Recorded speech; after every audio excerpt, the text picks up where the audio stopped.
ഇന്നത്തെ യാത്ര എനിക്ക് എന്തുകൊണ്ടും വളരെ സ്പെഷ്യലാണ്. കാരണം 26 വയസ്സായിട്ടും ഒറ്റയ്ക്ക് കുറേ ദൂരം യാത്ര ചെയ്തിട്ടില്ല. ഇന്ന് ഞാൻ പോകുന്നത് മുംബൈയിലേക്കാണ്.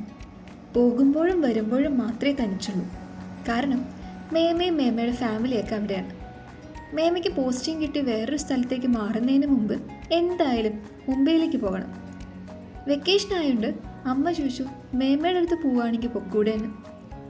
എന്നാൽ പിന്നെ ഒന്നും ആലോചിച്ചില്ല, പോയാലോ എന്ന് ചിന്തിച്ച മനസ്സിനെ പോകാം എന്ന് ഉറപ്പ് കൊടുത്തു. പോകുന്നത് തൊട്ട് വ്ളോഗ് പോലെ ഷൂട്ട് ചെയ്യണം എന്നൊക്കെ പ്ലാൻ ചെയ്തു. അങ്ങനെ ആ ദിവസം വന്നെത്തി. ഇറങ്ങിയപ്പോൾ തന്നെ വൈകി.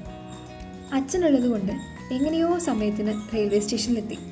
ട്രിവാൻഡ്രം സെൻട്രൽ മുംബൈ CSMTയിലാണ് പോയത്. ഉച്ചയ്ക്കായിരുന്നു ട്രെയിന്.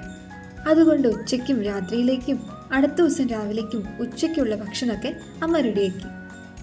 ഞാൻ തന്നെ പറഞ്ഞു എനിക്ക് ട്രെയിനിൽ നിന്നുള്ള ഭക്ഷണം വേണ്ടെന്ന്. ചെറുതായിരിക്കുമ്പോൾ ട്രെയിനിൽ യാത്ര ചെയ്യുന്ന സമയത്ത് അതിലൂടെ വരുന്ന ഭക്ഷണം കഴിക്കാൻ കൊതി തോന്നും. പക്ഷെ ഇപ്പോൾ അതില്ല. ഭക്ഷണമെല്ലാം ഞാനും അച്ഛനും കൂടെ പാക്ക് ചെയ്തു. അങ്ങനെ എന്നെ ട്രെയിനിൽ കയറ്റിയിട്ട് അച്ഛൻ തിരിച്ചുപോയി. ഇതുവരെ ജനറൽ കോച്ചിലും സെക്കൻഡ് സിറ്റിങ്ങിലും സ്ലീപ്പറിലും തേർഡ് AC മാത്രം യാത്ര ചെയ്ത എനിക്ക് ഈ സെക്കൻഡ് AC യാത്ര പുതിയൊരു അനുഭവമായിരുന്നു. പൊതുവെ എനിക്ക് ട്രെയിനിൽ യാത്ര ചെയ്യാൻ ഒരുപാട് ഇഷ്ടമാണ്. ടോയ്ലറ്റ് ഇഷ്യൂസ് മാത്രമാണ് ബുദ്ധിമുട്ടായി തോന്നാറുള്ളൂ. മറ്റൊരു പ്രശ്നം കൂടിയുണ്ട്. ജനറൽ ടിക്കറ്റ് എടുത്തുകൊണ്ട് സ്ലീപ്പറിൽ കയറുന്ന ചില മഹാന്മാരായ ആളുകൾ. യാത്ര പോകുമ്പോൾ വായിക്കാനായി അഖിൽ P ധർമ്മജൻ്റെ പുതിയ നോവലായ രാത്രി 12-ന് ശേഷം കൈ കരുതിയിരുന്നു. വാങ്ങിയിട്ട് ഏകദേശം ഒരാഴ്ചയ്ക്ക് മുകളിലായെങ്കിലും യാത്ര പോകുമ്പോൾ വായിക്കാനായി മാറ്റിവെച്ചത് എന്തുകൊണ്ട് ഉപകാരമായി. കഥയൊക്കെ അവിടെ നിൽക്കട്ടെ, ഇനി ലഞ്ച് കഴിക്കാം. അമ്മ തന്നുവിട്ട വാഴയിലിൽ പൊതിഞ്ഞ നല്ല നാരങ്ങാച്ചോറും ഉരുളക്കിഴങ്ങ് ഉപ്പേരിയും അച്ചാറും. നല്ല വിശപ്പുണ്ടായിരുന്നു. ആക്ച്വലി എനിക്ക് നന്നായിട്ട് ബോറടിക്കുന്നുണ്ടായിരുന്നു. ഏകദേശം ഒരു ദിവസം മുഴുവനായിട്ടും ട്രെയിനിലിരിക്കണം. ലഞ്ച് കഴിക്കുന്ന സമയത്ത് ഞാൻ കാർത്തിക് ശങ്കറിൻ്റെ വെബ് സീരീസൊക്കെ കണ്ടു. പിന്നെ ഫ്രണ്ട്സിനൊക്കെ വീഡിയോ കോൾ ചെയ്തു, വീട്ടിലേക്കൊക്കെ വിളിച്ചു. പിന്നെ അപ്പൂസിനെയും മേമേനെയും ജിത്തുവിനെയും ഒക്കെ വിളിച്ചു. ഞാനൊരു ഇൻവേർട്ടറാണ്, അതുകൊണ്ട് വലിയ സോഷ്യലൈസിങ് സ്കിൽസൊന്നുമില്ല. ഇറങ്ങുന്നതിന് മുമ്പ് അമ്മ ഒരു ഉപദേശം തന്നിരുന്നു. ട്രെയിനിൽ കാണുന്ന ആരോട് സംസാരിക്കരുത്, ആരിൽ നിന്നും ഒന്നും വാങ്ങിച്ച് കഴിക്കരുത്, ഒരു സ്റ്റേഷനിൽ ഇറങ്ങിപ്പോരുത്. പക്ഷെ അപ്പൂസ് പറഞ്ഞത്, ചേച്ചി നല്ലൊരു ഓപ്പർച്യൂണിറ്റിയാണ്, എവിടെയെങ്കിലും നിർത്തുമ്പോൾ ചാടി ഇറങ്ങി എന്തെങ്കിലുമൊക്കെ വാങ്ങിക്കഴിക്കുക, കൂടെ ഉള്ളവരോടൊക്കെ നന്നായി സംസാരിക്കുക.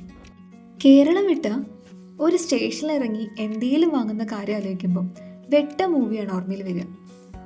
അപ്പൂസ് തന്ന ധൈര്യത്തിൽ ഞാൻ അതും ചെയ്തു. പിന്നെ ഈ ഒറ്റയ്ക്കുള്ള ഒരു ദിവസത്തെ യാത്രയിൽ കൂടെയുള്ള കമ്പാനിയൻ ഒരു പെൺകുട്ടിയാണ്. മലയാളിയാണെന്ന് അറിഞ്ഞപ്പോൾ ഒന്നുകൂടെ സമാധാനമായി. ഞാനൊന്ന് മിണ്ടി തുടങ്ങിയത് അടുത്ത ദിവസം ആ കുട്ടി ഇറങ്ങുന്നതിന് തൊട്ട് മുമ്പാണ്. ആള് ഷീറ്റ് വിരിക്കാനൊക്കെ എന്നെ ഹെൽപ്പ് ചെയ്തു. രാത്രി ആയതോടെ വിശപ്പ് വീണ്ടും തുടങ്ങി. ഇഡ്ഡലിയൊക്കെ എടുത്ത് കഴിച്ചു. ഡിന്നറൊക്കെ കഴിച്ച ശേഷം നോവൽ വായനയിലേക്ക് കടന്നു. പിന്നെ പതിയെ ഉറക്കത്തിലേക്ക്.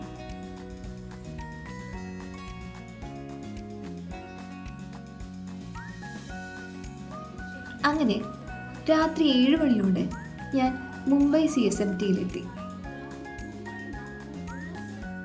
അപ്പൂസും ജിത്തും ഒക്കെ എന്നെ പിക്കപ്പ് ചെയ്യാൻ വേണ്ടി വന്നിട്ടുണ്ടായിരുന്നു.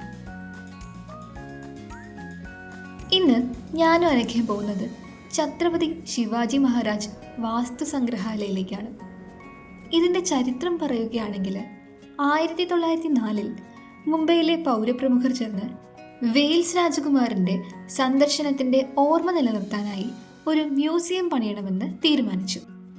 1905 നവംബർ 11 വെയിൽസ് രാജകുമാരൻ കെട്ടിടത്തിന് തറക്കല്ലിട്ടു.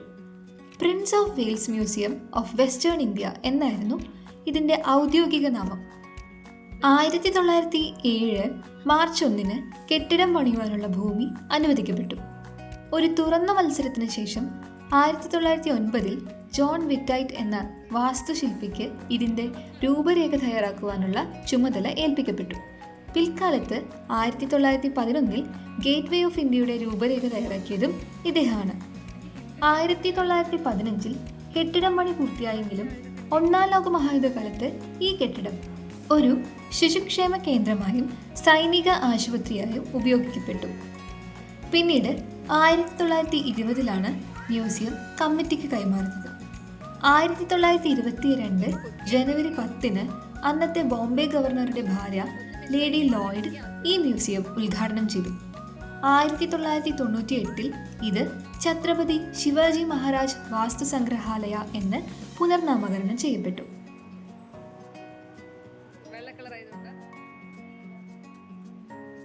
ഇന്ത്യയിൽ നിന്നും വിദേശ രാജ്യങ്ങളിൽ നിന്നും ലഭിച്ച 50,000-ൽ പരം പ്രദർശന വസ്തുക്കളാണ് ഈ മ്യൂസിയത്തിലുള്ളത്. സിന്ധു നദീതട സംസ്കാരത്തിൻ്റെ അവശിഷ്ടങ്ങളും ഗുപ്ത, മൗര്യ, ചാലൂക്യ, രാഷ്ട്രകൂട ഭരണകാലങ്ങളിലെ ശില്പങ്ങളും മറ്റും ഇവിടെയുണ്ട്.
മേക്കപ്പ് ചെയ്യുന്ന സ്ത്രീ എന്താ വസ്ത്രാക്ഷേപം.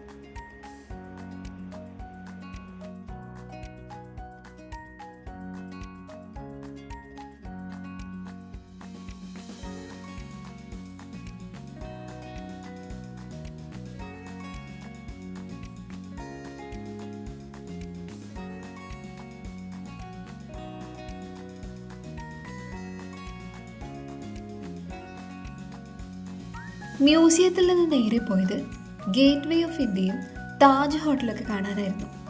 നല്ല വെയിലും പിന്നെ അവിടെ എന്തോ കൺസ്ട്രക്ഷൻ വർക്കൊക്കെ നടക്കുന്നതുകൊണ്ട് ഒരുപാട് നേരം അവിടെ നിന്നില്ല. ലഞ്ച് കഴിക്കാനായിട്ട് അപ്പൂസ് കൊണ്ടുപോയത് 1918 ഇറാനിയൻ ബിസിനസ്മാനായിട്ടുള്ള സെയ്ദ് മുഹമ്മദ് മെറാബ് കൊളാബയിൽ നിർമ്മിച്ച ഫേമസ് ആയിട്ടുള്ള ഒളിമ്പിയ കോഫി ഹൗസിലേക്കാണ്. അവിടുന്ന് ചിക്കൻ ബിരിയാണിയും മസാല പാപ്പടും റൈത്തയും കാരമൽ പുഡിങ്ങും ചാസും ഒക്കെ കഴിച്ചിട്ടാണ് ഇറങ്ങിയത്. കഴിച്ചു കഴിഞ്ഞ് കൊളാബ മാർക്കറ്റൊക്കെ ഒന്ന് ചുറ്റിയടിച്ച് വീട്ടിലേക്ക് ചെന്നു.